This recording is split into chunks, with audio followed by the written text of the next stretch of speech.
Narito ang mga stages ng growth ng crayfish at ang mga tawag sa bawat yugto, simple at malinaw. 1. Egg stage, itlog stage. Dito nagsisimula ang buhay ng crayfish. Nakadikit ang mga itlog sa ilalim ng buntot ng inang crayfish, buried female. Tumagal ng 3 hanggang 6 na linggo bago mapisa, depende sa temperatura. 2. Hatchling.larvae stage, bagong pisa. Maliit at nakadikit pa rin sa nanay gamit ang kanilang maliit na thread o kapit. Mahina pa at hindi kayang lumangoy ng malayo. Nasa ilalim pa rin ng buntot ng inang crayfish. 3.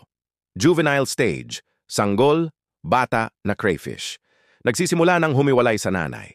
Dumadaan sa sunod-sunod na molting para lumaki. Madalas nagtatago kasi madali silang masugatan o ma-stress.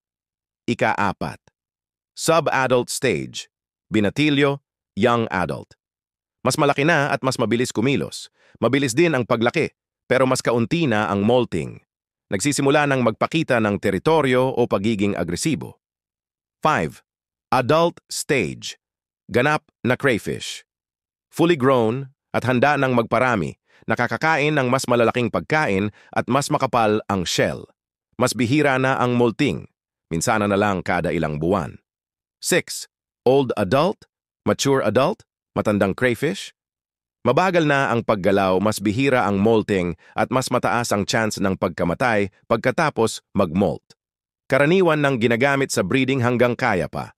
Habang lumalaki ang crayfish, bawat stage ay mahalaga para sa kanilang kalusugan at mabilis na pagdami.